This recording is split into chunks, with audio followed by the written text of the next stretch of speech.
Equal স্ট্যাটাসে থেকে কিন্তু জয়েন্ট স্টেটমেন্ট করতে হয়। সরকারের প্রধান আর দলের প্রধান তো এক হয় না। আপনি সেখানে একটা জয়েন্ট স্টেটমেন্ট করলেন, যার নজির বাংলাদেশের রাজনীতিতে নাই।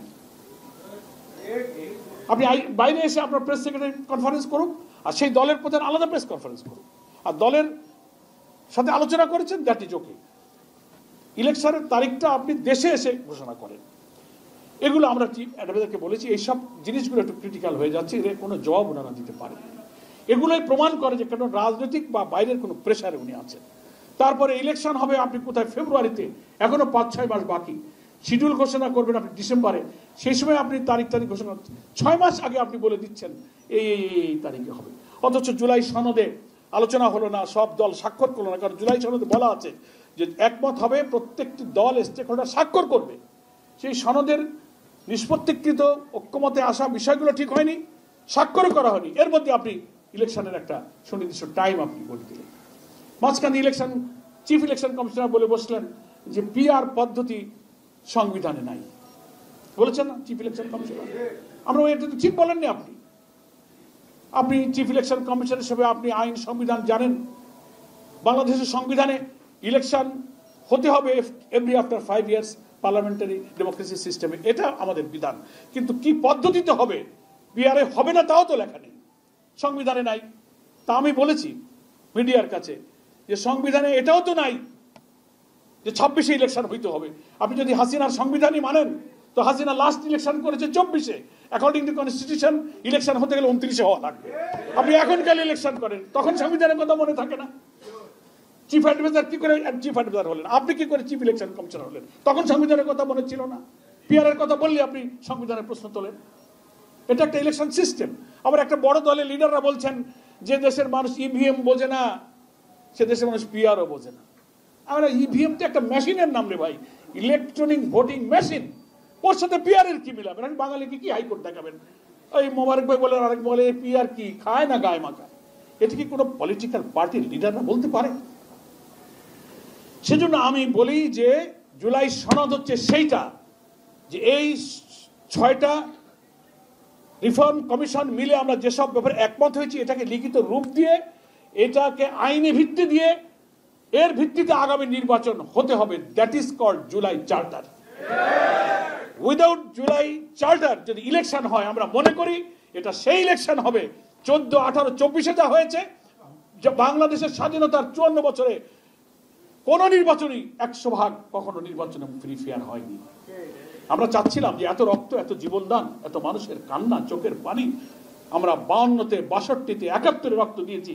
আমাদের জন্য আর রক্ত দিতে না হয়, আমাদের সন্তানদের জন্য একটা শান্তির সমন্বিত মানবিক বাংলাদেশ রেখে যেতে পারি। সেজন্য এবার অন্তত এত রক্তের বিনিময়ে আমরা একটা রিফর্ম করি, রাষ্ট্রীয় কাঠামোটাকে বদল করে দিয়ে আমরা চলে যাব, আমাদের সন্তানেরা একটি শান্তিময় মানবিক বাংলাদেশ যেন বসবাস করতে পারে।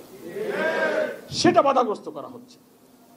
সেই কারণে আমি বলবো যে জুলাই সনদের আইনি ভিত্তি দিতে হবে। কিভাবে আইনি ভিত্তি দিতে হবে তা আবার বড় দলের লোকেরা বলেন না, এটা সংবিধান, পার্লামেন্টে আসবে নতুন দল, সেখানে ছাড়া সংবিধান বানানো যায় না, আইন তৈরি করা যায় না, এটার জন্য পার্লামেন্ট প্রয়োজন। আমরা বাংলাদেশের অনেক ইতিহাস দিয়ে বলছি নো, দেয়ার আর 2 অপশন। শেখ মুজিব যখন 70-এ নির্বাচন করেছিল, কিসের ভিত্তিতে করেছিল? 62-তে মার্শাল এসে একবার তো 58-তে আইয়ুব খান ক্ষমতা দখল করলো, 56-এ পাকিস্তানের প্রথম সংবিধান হলো, 62-তে এসে আবার সে সংবিধানের কার্যকর স্থগিত হলো। তখন 70-এর নির্বাচনে আর কিসের ভিত্তিতে নির্বাচন হবে? কোনো আইন নাই। দেন বাংলাদেশের আইন বিশেষজ্ঞরা তখন একটা লিগাল ফ্রেমওয়ার্ক অর্ডিন্যান্স জারি করেছিলেন, যাকে বলা হয় LFO। এই 70-এর LFOর ভিত্তিতে একটা নির্বাচনী আইন বানিয়ে সেই নির্বাচনে শেখ মুজিবুর রহমান নির্বাচিত হয়েছিলেন, সংখ্যাগরিষ্ঠ আসন কিন্তু তখন তিনি বিজয়ী হয়েছিলেন। এবং দেশ স্বাধীন হলো, ওই নির্বাচিত সদস্যরা স্বাধীন বাংলাদেশ সংবিধান প্রণীত হয়ে পারে নাই, তারাই গণপরিষদের দায়িত্ব পালন করে প্রথম সংবিধান ওই গণপরিষদ তৈরি করেছিল, যারা কোনো সংবিধানের ভিত্তির উপরে দাঁড়িয়ে হয় নাই, LFOর ভিত্তিতে হয়েছিল। ডক্টর কামাল হোসেন ছিলেন সেই সংবিধান প্রণেতাদের একজন। ওটা কি সংবিধানের ভিত্তিতে হয়েছিল? এটা তো অর্ডিন্যান্সের একটা প্রেসিডেন্সিয়াল প্রক্লেমেশন জারি করে এই অর্ডিন্যান্সটা করা হয়েছে। আর একটা অপশন আছে, সেটা হচ্ছে রেফারেন্ডাম। গণভোটে দিয়ে দেন। গণভোটটা সংবিধান থেকে আপনারা ছিনতাই করেছিলেন।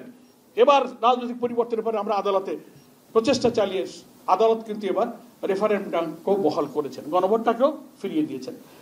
রাজনৈতিক যে কোনো সাংবিধানিক কোনো ইস্যুতে এখন গণভোট করা রেফারেন্ডামের সুযোগ আছে। শহীদ রাষ্ট্রপতি জিয়াউর রহমান, এরশাদ সাহেব নানান পলিটিক্যাল ইস্যুতে, ইভেন তিনি যখন ক্ষমতা গ্রহণ করলেন জিয়াউর রহমান, সেই ক্ষমতা দল গঠন ইত্যাদি বৈধতার জন্য 77 তিনি গণভোট দিয়েছিলেন, মনে আছে?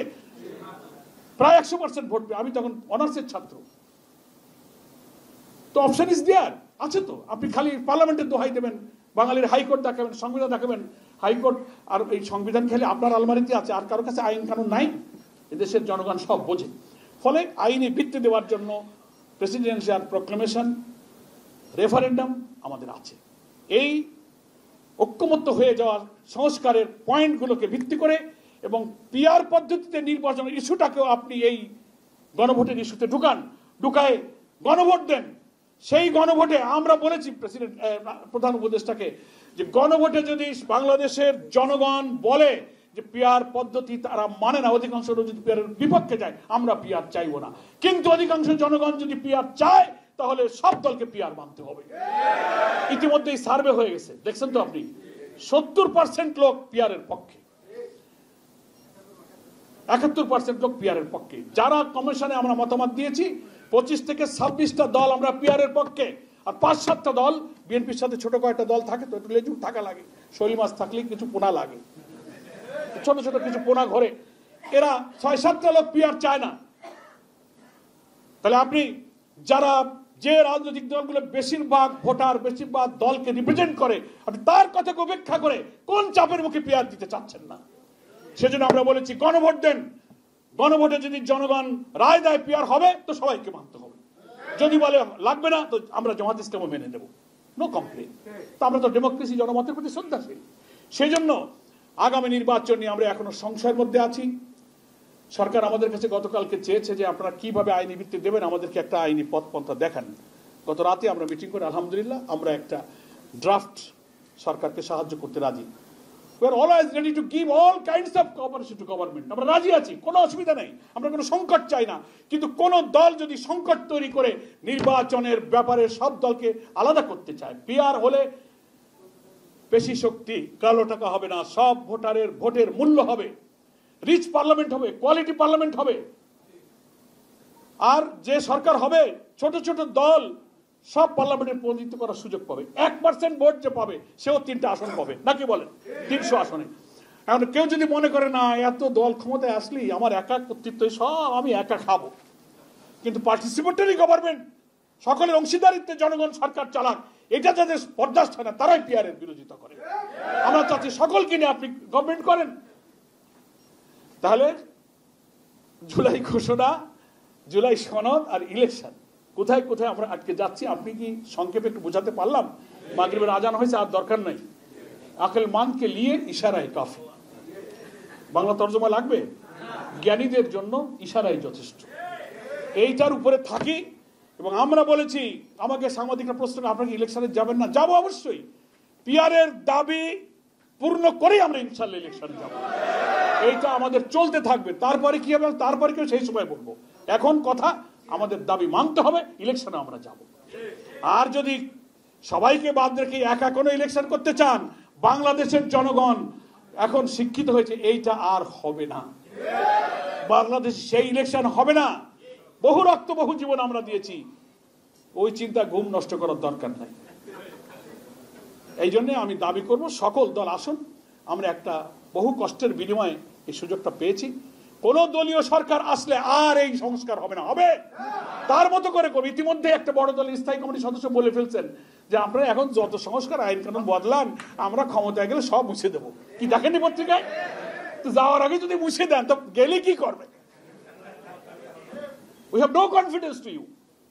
এই জন্য বিফোর ইলেকশন আপনাকে এটা কারেকশন করতে হবে।